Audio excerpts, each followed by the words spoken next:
Hello there.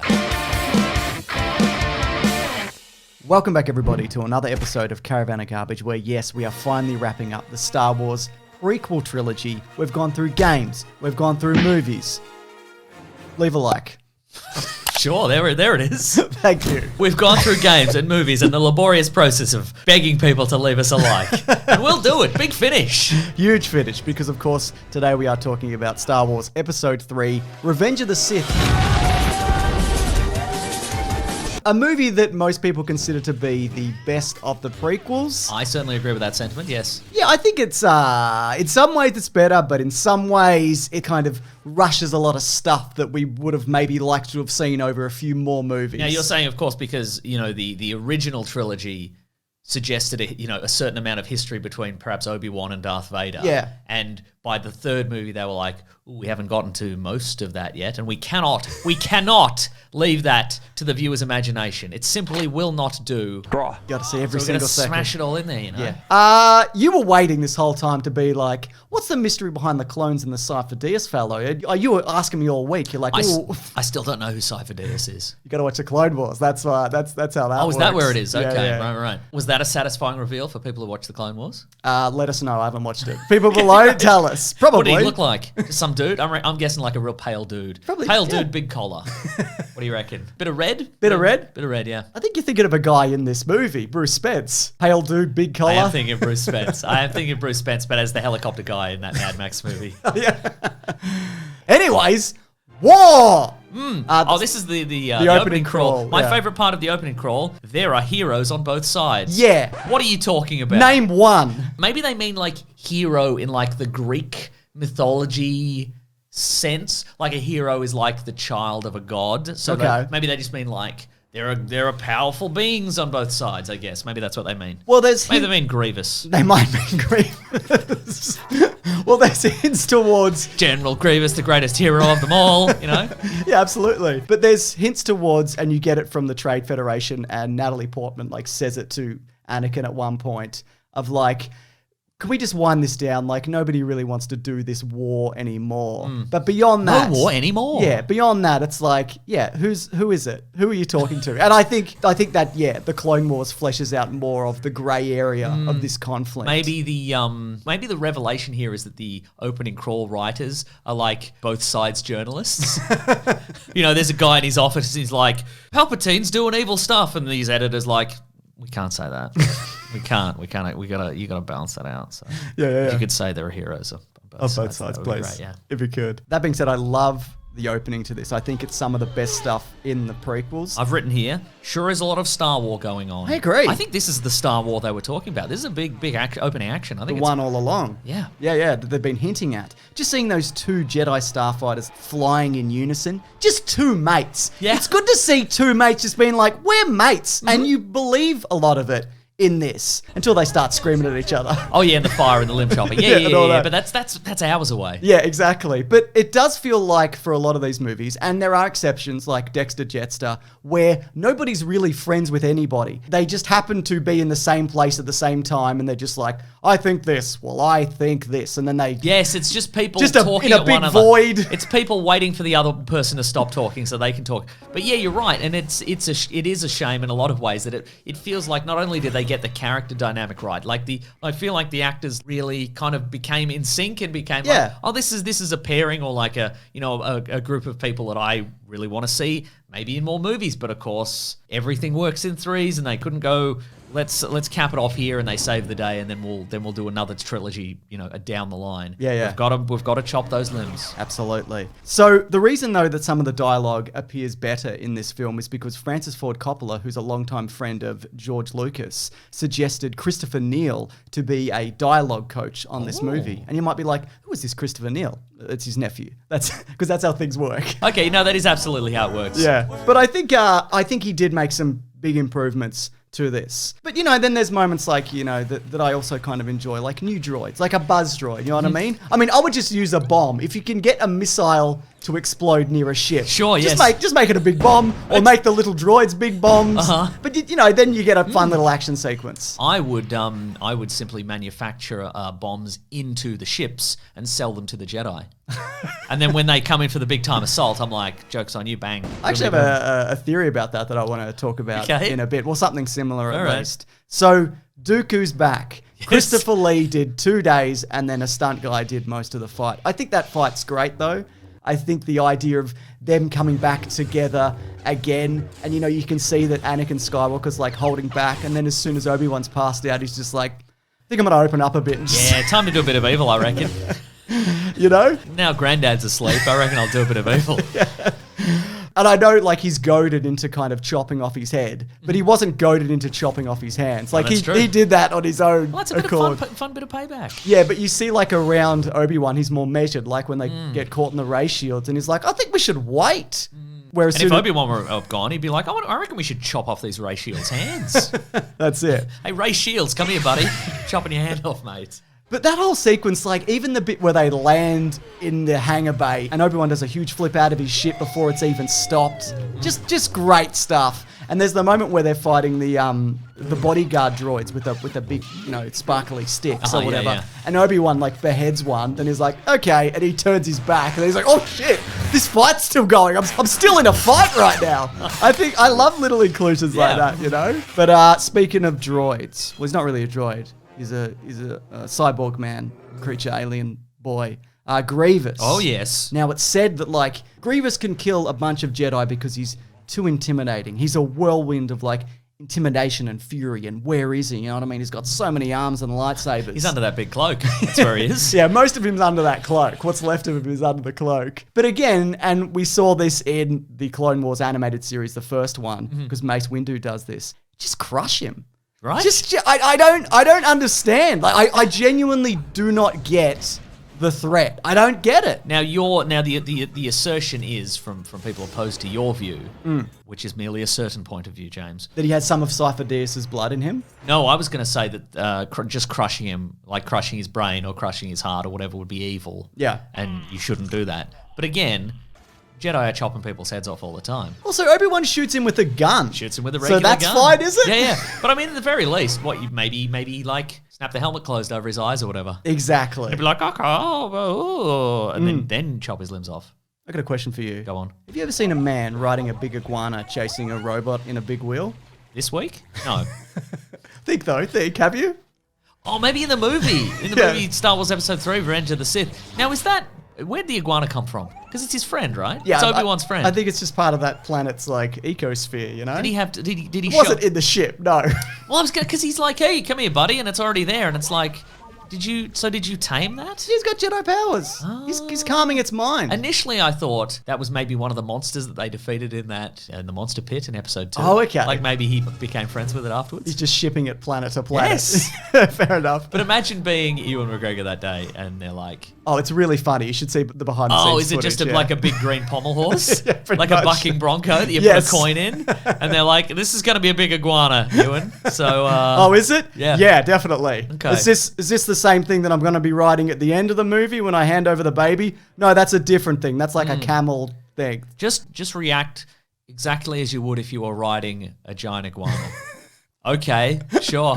He's talked multiple times about how, and even, at the time of filming this, it's in the behind the scenes where, he's like, it's hard. Because you just don't know what you're looking at. That being said, there is a lot of model work in this still. Yeah. Like that volcano, for the most part, is model work.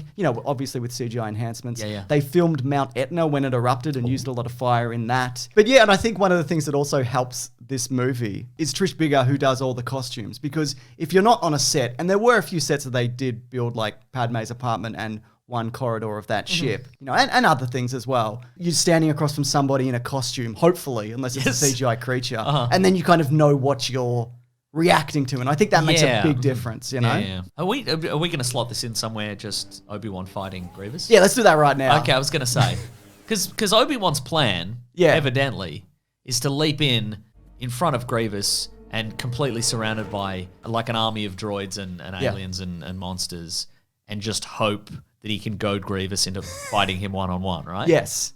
Because he saw what happened in episode 2. He remembers episode 2. He remembers it very well. Absolutely, yeah. And all those Jedi getting slaughtered. And he's like, you know what would make this more fun? Worse odds for me. Way worse odds. But I kind of like that idea of how much he's grown, and he's been doing like 2 to 3 years of war. So he's probably like, I could probably backflip out of this, I reckon, if I need to. Yeah. You know? I could probably whistle for some sort of giant alien creature to whisk me away. Do I know any giant bees? Some sort of alien dragonfly type that could pick me up, whisk me out of here. How you feeling about, really ramping up the lightsaber battles in this, where it gets to the point where you're fighting something with 4 lightsabers? Do you think it's too much? Do you think it's just the right amount of lightsabers? I think there should be more lightsabers. More lightsabers. Yeah, more lightsabers, yeah. I think there's memes of that where like... Oh, definitely, yeah.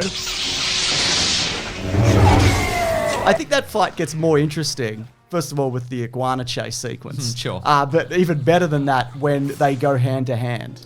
Like, that's when it's fun for me. Not when it's just a spinning whirlwind of lightsabers. It's like, yeah, cool, I guess. But when he kicks Grievous and he's like, oh, God, he's made of metal. I kicked one of the metal bits. That's the stuff that I like. Also, I should have kicked his soft alien genitals.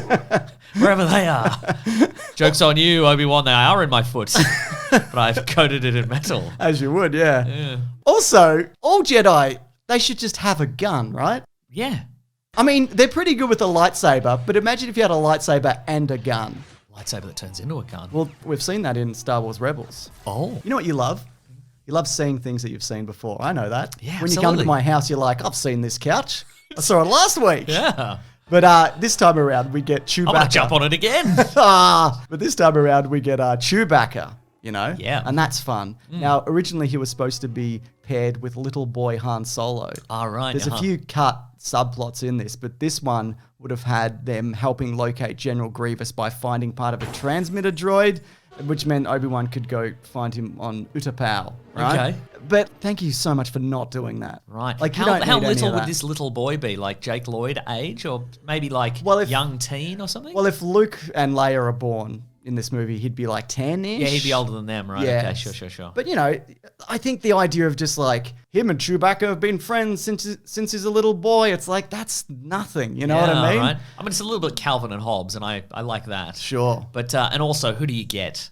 Yeah. Frankie Muniz? Yeah. You get little Alden Ehrenreich. Oh, yeah, okay, sure. You think about him doing that movie in years to come, and you get ahead of it. Yeah, nice. That's a great idea, yeah. I think the whole stuff with Yoda and the Wookiees, I'm not really interested in like that planet. It only serves to kind of have him be off planet for Order 66, I guess, which we will get to. There's a deleted scene actually where he arrives on Dagobah, but they had to get rid of it because you don't need to see everything. Oh, like his final like resting place, as it were. Okay. The door opens and he looks out and he goes, oh, fuck, no, oh, God. This is, what a horrible place. There's already a hut there. There's like one other hermit living there. And Yoda just shoots him, drags his body into a shallow grave, and he's like, I live here now. This is my planet. Sits on his little seat like he's Boba Fett. Palpatine, though. Do it. I like that people are beginning to notice that he's not great. Like, even if he's not a Sith, which he obviously is and he always has been, where people are like, this isn't lighting up. Why is this guy still in power? This war is going forever. He seems very aggressive, this man. You know what I mean? I'm starting to think there aren't heroes on both sides. Exactly. Not everybody cottons on. For example, Anakin. I guess he's a dumb guy. Yeah, he's a dumb guy. And we'll talk about that. He's just a himbo. It's not his fault. Yeah, but like the moment where, Obi-Wan's pinned under that thing after he kills Dooku, and Palpatine's like, leave him. And Anakin's not like, excuse me? Excuse me, Mr. Palpatine? But I enjoy that, like, Obi-Wan and the Jedi hate Palpatine, and Palpatine hates them. Sure, right. I like that kind of dynamic, and he's trying to infiltrate Anakin into that group for his own nefarious purposes. Because I don't know if you know this, Mason. Go on. He's the bad guy. What? Yes! Anyways, Palpatine and Anakin, the weird... Palpatine. Thank which you. Which is their couple name. That's right. The weird, ominous squid opera. Wait, give me a moment. Okay. Anatine, not as good. Right, the other one's better. Sounds like some sort of malted milk drink. It does, but off-brand. Yeah. Yeah. But one of people's favourite sequences in this movie, including the two actors that are in it, is the weird, ominous squid opera situation. Oh, yes. Where they sit down together and he's like, I'm going to tell you a great Sith proverb that only I know. Nothing better than a squid opera scene in a sci-fi movie. Fifth Element? I'm well into Kidding it. me? Yeah. You kidding me? That was originally actually just supposed to be in his office. Oh. And I'm glad they went, maybe we don't film this one in the office. You know what I mean?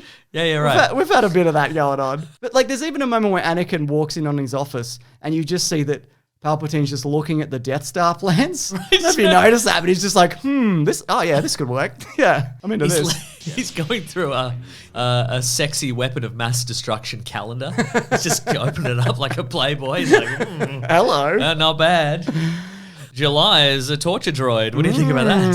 Darksaber. That's a legend situation though, Mason. Let me tell you that right now. Well, not the one from the Mandalorian. The other, there's two Darksabers. Let's not do this. Let's not get into this. Also, I also don't look. As soon as I said it, I'm also like, let's not get into that. Why would he be leafing through a calendar ahead of time? It'd be a catalog. If anything, it's too late to switch it around. All right. Exactly. I love that though that everybody's telling Anakin, including Obi-Wan, that like this is a bad guy. Like he's essentially grooming him, and we know that because Anakin's like, he's not a bad guy. He watched over me since I was a child, and I arrived here. Yeah, that's a red flag, man. Like that's a bad thing. And also he's like, and he put me on the council, and he told me to leave you to die on the ship, and he told me he was a Sith Lord. Oh, wait a minute. It takes him that long. How could I be on the council but not be a master? I don't know. Because your boss got you on there. Your boss got, it's a nepotism hire, dude. Come on. Who's also maybe your dad. Have you heard about this theory? Oh, because the theory is, I guess, that he put his evil midichlorians in her. Yes. And it resulted in an evil Anakin baby. Yeah, something to that effect. But there was actually an earlier draft of this script where he says, I arranged for your conception. You might almost think of me as your father. And Anakin's like, no, that's not true. It's impossible. You know, it's the same. It's the same thing. Same thing. It's like or a whatever. tone poem. Yeah, exactly. But here's the thing. It's my favorite thing George Lucas has ever said. I agree. It's like a tone poem. Like a tone poem. Tone poems. So it's also been implied more recently in one of the Darth Vader comics that this is what happened. Right. But Matt Martin, who's a member of the story group, has come out and said, no, this is like a certain perspective and it's all part of a manipulation. And also George Lucas took it out for a reason because it's probably not true. And it's also, you're right, it is very on the nose that it's exactly the same as the reveal in Empire Strikes Back. And that's boring, quite frankly. It's boring, and that revelation is more impressive if you don't have anything before it, I think. Your father's actually that guy, Gary. Gary? You know, Gary worked down the moisture farm? Yeah, I met him. Well, he's your dad. Oh. Yeah. Do I have to talk to him? Nah. I think he's dead. I think he fell in a moisture. Whatever they have, some sort of machinery they have at the moisture farm. I don't know. It's very vague, isn't it? Yeah, it is, isn't it? Anyways, Mace Windu. Oh, yeah. Might be one of the dumbest people in these movies. There's a moment where he says, I sense a plot to destroy the Jedi. Yeah, you knew that from like 2 movies ago when the Sith turned up. And probably your entire career, right? Like, surely, were you just aware of the Sith and you thought it was a different club with different coloured lightsabers? Ridiculous. What do you reckon they're doing over there? Come on, man. The moment where Anakin kind of ambles up to him after finding out that he's a Sith Lord because he was told so, Mace Windu's reaction is, oh, how do you know he's a Sith Lord? And none of Anakin's answers are, yeah, he just fucking told me, like, just now. And so... You know, you're not the only observant motherfucker on the planet. Mace Windu... And I don't think he was joking. I don't think he was joshing around. He didn't say JK. He said for reals. But the idea that then Mace Windu, his reaction is to go, I'm just going to take the 3 guys that are currently with me to deal with this. Yeah.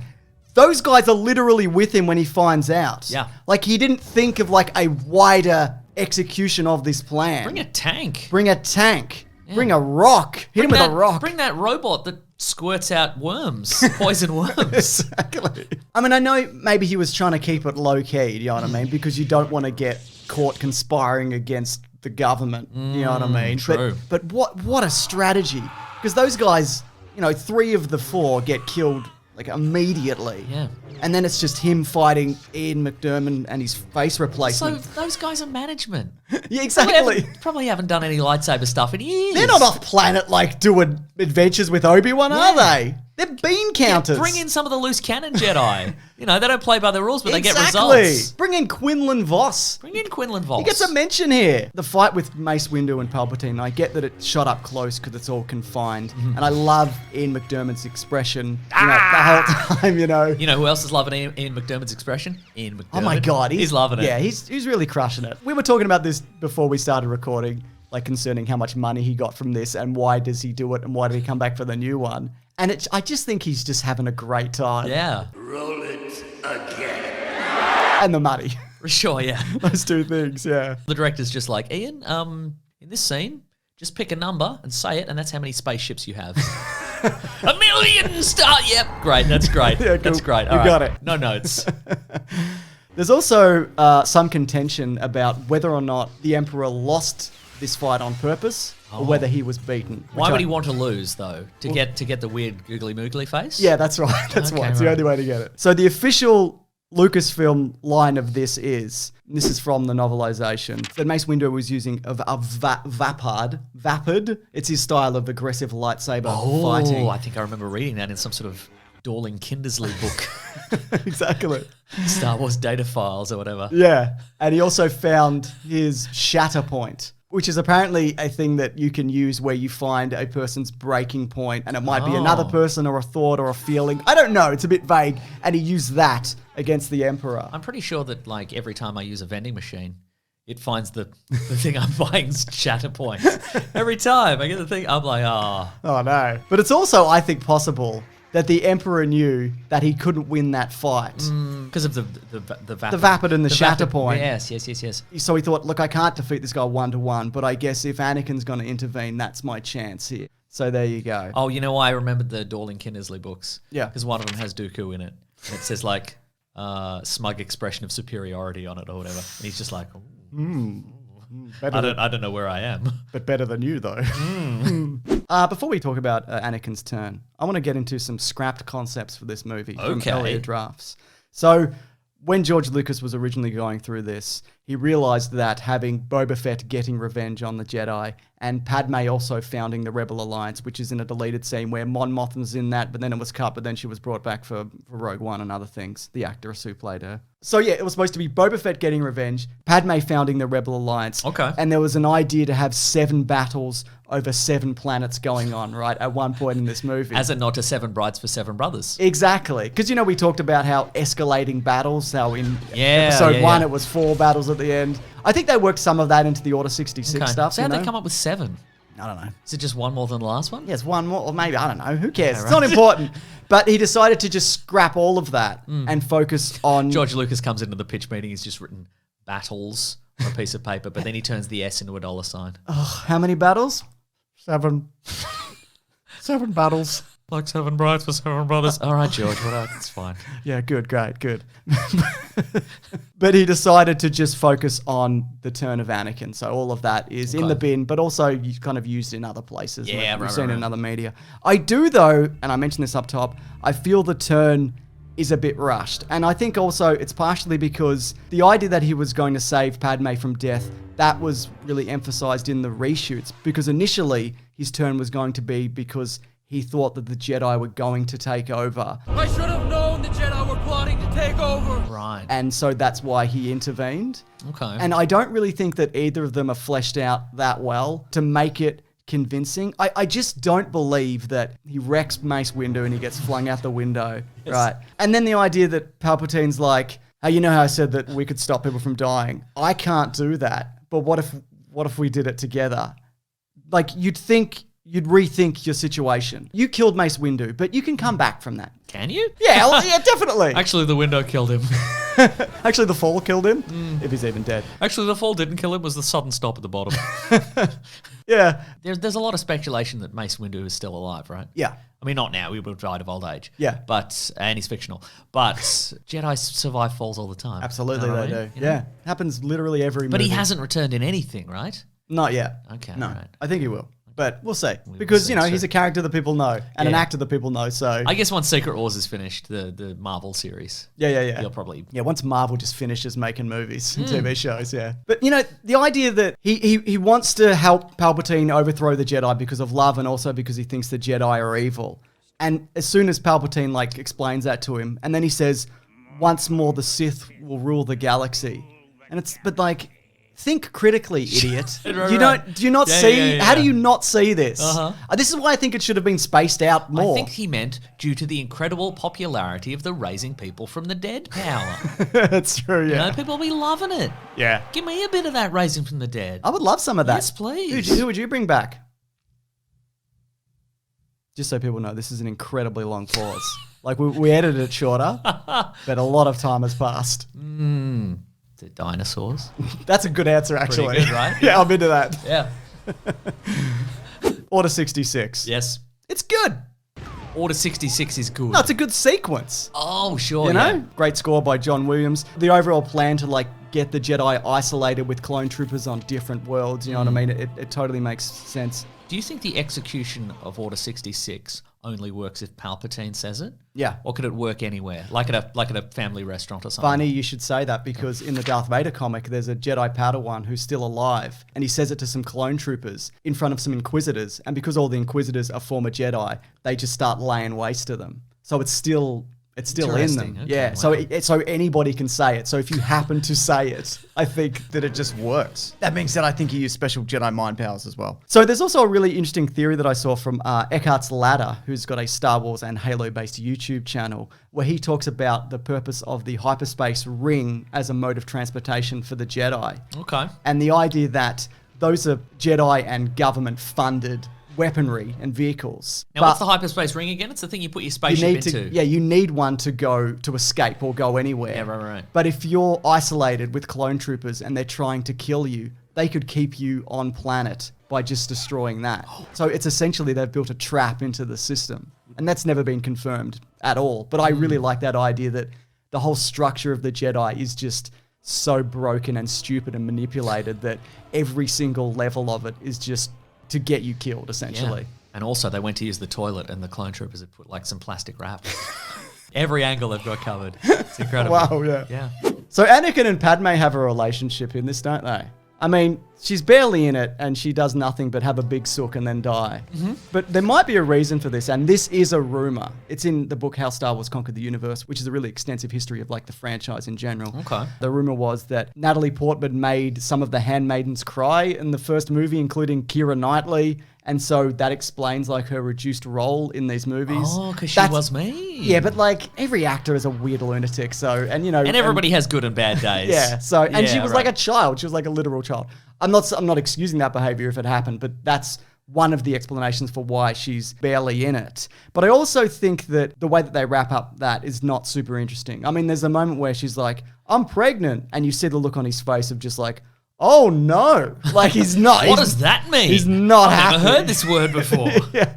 And that balcony scene where I'm in love with you. Well, I'm so in love with you. It's yeah, okay. That's really good. But I do wonder, what do you think would have happened if they had have both survived and he hadn't have killed all those kids?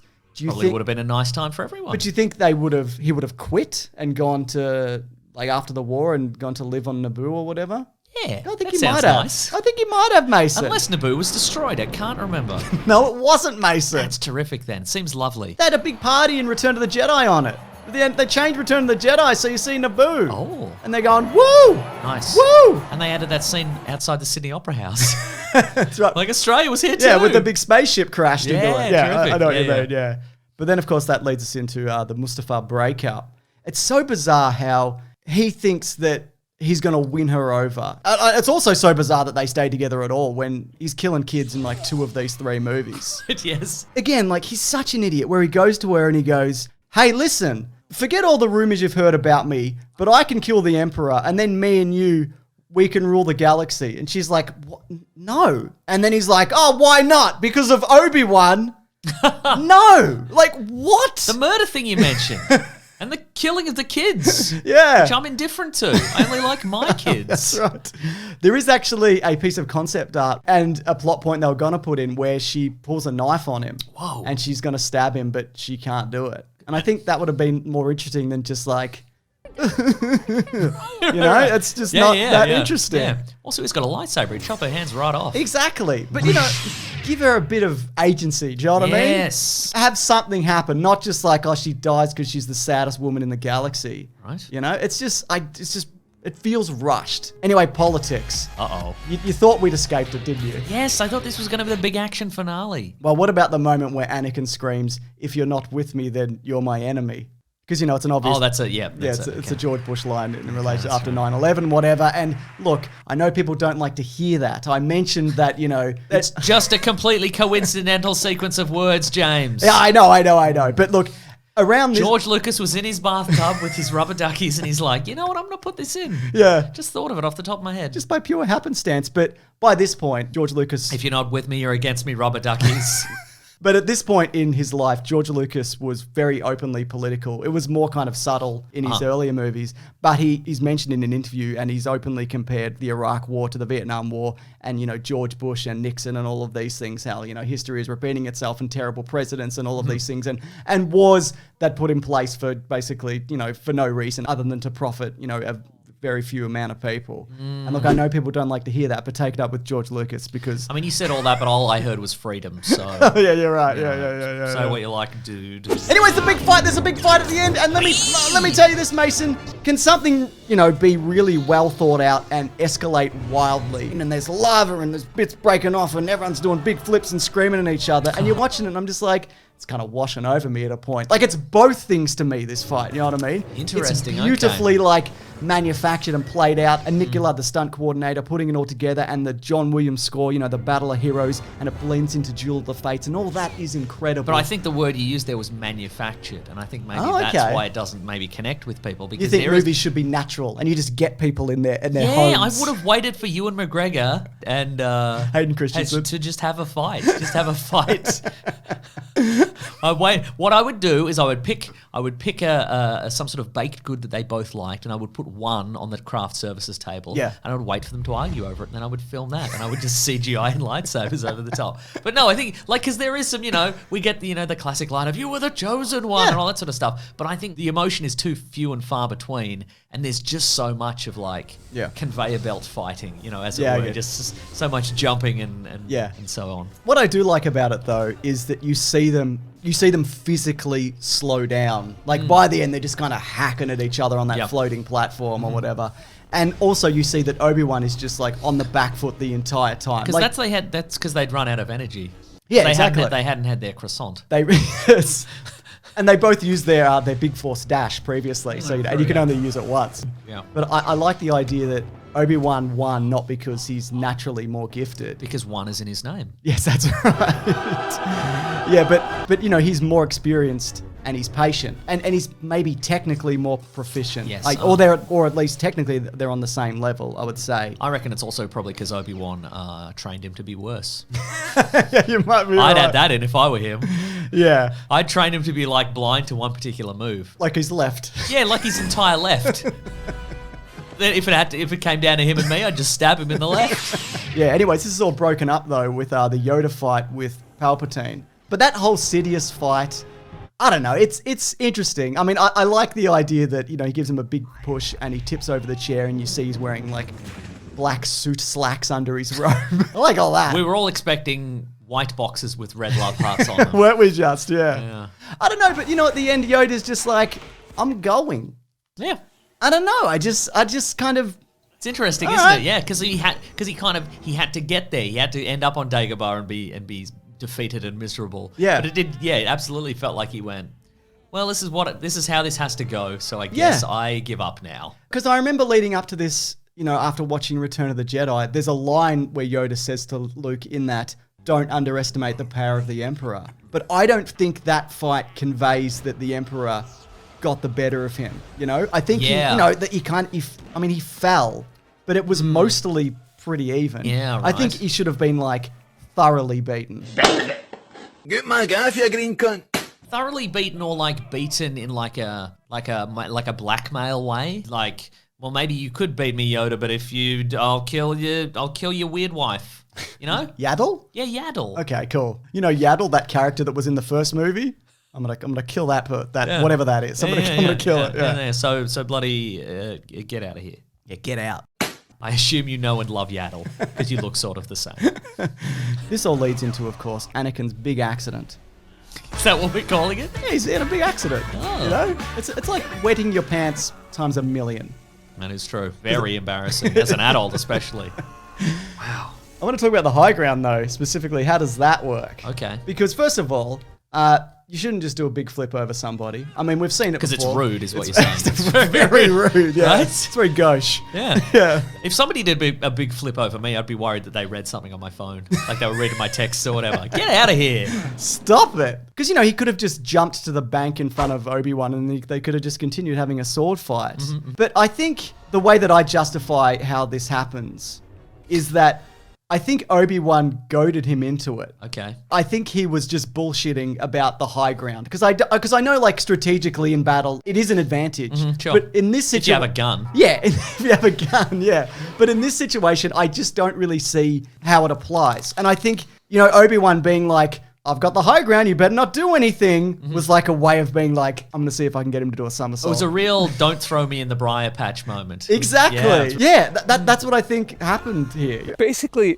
I would have to bet on you making a mistake. I mean, everybody has their own version of this in their mind, I guess, but yeah. Wow. I imagine at this point, many martial artists and sword fighters have weighed in Yeah. about whether that was the wise move. And they all think I'm wrong? Yeah. Ah. Yeah. I asked them all. Ah. They signed this petition. You have to stop doing YouTube. Anyways, the movie wraps up on a big montage. You know, she lost the will to live, etc. Qui-Gon's back he's used the Force and he's back and he's a ghost. Darth Vader being, nah, no! Should have just screamed. Doesn't matter, whatever. It's in the movie, isn't it? I was also hoping for like half a movie. I shall call you Darth Vader. Why though? Because he had it ready to go. He probably had a list. Yeah, he probably did. You telling me he didn't have that? So it's got, yeah, I guess, but I mean, I'm just curious as to where the names come from. You know what I mean? Yeah. Because Vader sounds like father. Is that what it is? It sounds like father in German or something. I think it's just a word that George Lucas picked in the 70s. It just has a good mouthfeel, I think. Darth Vader. Yes. Yes. Yes. Ah. And then he's shooting lightning. Yeah, he's shooting lightning. Yeah. This afternoon's been very productive. Yes. Ah. Leading into these movies, though, I always kind of hoped for more Darth Vader. And look, Yeah. we have seen that since. But seeing as this was going to be like the last we'd see of these characters, apparently.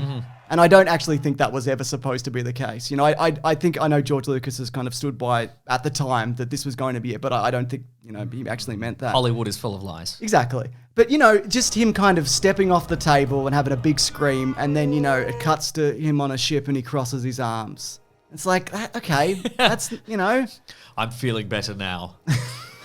I had a rough morning, but I've processed it now. This suit chafes a little, but at least I'm back on my robot legs. I've been given a balm. I put a balm on. Just looked like they put the suit over the birds, Yeah, really. it did, didn't it? Yeah. It's probably part of the anger and the pain and all of those things. The suit squirts out a balm. Yeah, you hope so. Yeah, you'd reckon. Right. Yeah. Do you think he's the chosen one? Nah. George Lucas says he is, so you're wrong. Oh, damn it. And there's other... I went, it was 50-50, and I took a shot. I mean, there's other interpretations of it, so who knows, really. But that's what George Lucas said. Okay. Anyway, it's the Twin Sons because that was in a movie. And then the music goes... Now look. And then it's the disco version. I'm a big fan. I'm a big fan too. Now look. Yes. I need to specify this as I have every week. And I've got more things to say because I've got to do green trivia, obviously. Of course. We haven't covered everything. Oh, right? what? For example, Yoda's lightsaber controversy. We've been going long enough. Great. It feels like we've covered everything, but all right. What's Yoda's lightsaber controversy? Where in a comic his lightsaber is destroyed, but then it turns up in an episode of the Book of Boba Fett. But, you know, maybe he had two. It doesn't really Yeah, matter. too. I'd have a backup for sure. Yeah, definitely. You know what I mean? Yeah. You got two sets of keys, right? That's exactly what I'm saying. Imagine you show up to a big battle and you're like, check your glove box and you're like, That's I right. left it at home. Exactly. Now, obviously, of course, this title was taken from the original title of Return of the Jedi, which is was going to be Revenge of the Jedi. That's right. So I really like that. There's a lot of behind-the-scenes footage of Ewan McGregor just training in blue jeans, and I'm like, oh, I don't like that. Just going to the gym in his jeans. Yeah. He's a Jim Jeans guy. I don't like it. No, weird. What's those people's story? Exactly. Yeah. And look, anything that you wish we had have talked about, you can absolutely leave it below. But look, I implore you, look, if you're here to say, well, they're not very good, but at least they're not the Disney trilogy. Yeah, okay, I've seen it. I know. I like a million times I've seen that. Oh, do you think it's an incredibly hot take? It is very hot. Do you think we should do a tidbits episode where it's just stuff we didn't mention? Oh wow, we'll yeah. Do a commenter version, and yeah. we can just rattle stuff off and make fun of it. I would love that actually. Let's just of the whole thing of the trilogy. Just, yeah. Folks, put some facts in the comments, and we will. We might do it. We will explain to you personally why we left that part out on purpose. Anyway, it's time for Green Trivia. Green Trivia. So the Millennium Falcon is in this. There's a moment where you see it like leave Coruscant or whatever. Oh, so it is the Millennium Falcon, not that particular model of ship. Well, look, in Legends it is, but also who knows what's happened since then. When it turns up in Solo, it's got that bit jammed in the front Nose of it. bit, yeah. But that's probably an addition. Maybe he ejected the nose bit in Solo, and then he got an extra nose bit like later on. Exactly. I mean, this is before Solo, but yes. Yeah, sure. Yeah, sure. Also, they were actually going to use archival footage and digital trickery to put Peter Cushing in this movie, which couldn't be done at the time considering what they had, so they recast the role. And it couldn't be done later when they did it. That next time as well. Some would argue that, Yeah. yes, it couldn't be done the time they actually did it. Yeah. They should have put him on a hologram. I just feel like, yeah. you know what I mean? Yeah. But don't get me wrong, it's a technical marvel. Or a voicemail. Just a voicemail. Hello, this is Tarkin. Hello. Oh wait. This is a voicemail. Death to the rebels. I'll call you later. Love you, Mum. You might not actually know this, but the working title for the original Star Wars was Blue Harvest. I didn't know that. That's great. It's great fact to know. Thanks, man. So General Grievous, of his 4 lightsabers that we see him holding, 2 of them match the designs exactly to that of Anakin and Obi-Wan. What? Which makes me think that There was extra props on set. Yeah. they had a digital, copy of that, obviously, because you can just copy and paste in the computer. There's a fun fact for you. That's terrific.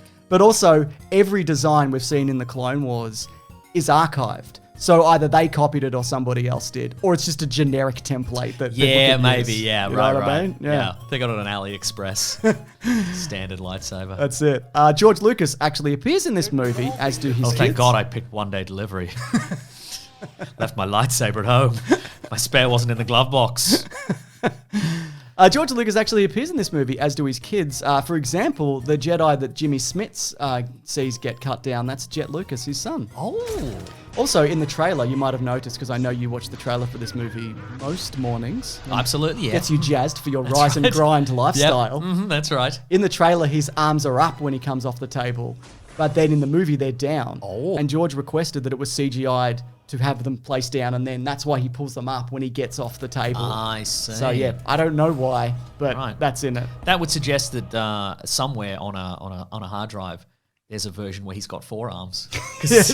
Yeah. just the midpoint. Can we have that, please? If you've got that, we want it. Give us it. And yes, I know they would have deleted the arms first. I don't care. Give us it. I think there's 4 arms. I think it's a 4-arm version. And the last bit of green trivia. I'm going to make this really green trivia, Mason. Okay. So this is one of the shiniest C-3POs we've ever seen. And as a result, he reflects everything, like the crew, the camera, the green screen. So it was somebody's job to go in and painstakingly take out all of that reflection stuff in every single frame that he's They in. learned nothing from RoboCop, original RoboCop. That's why he's blue in the sequel. Oh, really? Because he reflected too much camera stuff. I can't believe they learnt nothing from the movie RoboCop 2. All right? Ridiculous. Amazing. Now, just quickly to talk box office, Mason, you might think that with a budget of $113 million, that it probably made about $868 million at the worldwide box office. I would have thought exactly that, yes. Are you going to correct me on that? Or? I mean, there's some more numbers, like not specifically 868, but yes, you were correct in thinking that. Damn, I'm good. It also made the second highest amount of money for the prequels. Obviously, you couldn't really beat The Phantom Menace because that was a big movie despite not being a great movie. Would you say? Is that another thing you think? Oh, I don't even know anymore. God.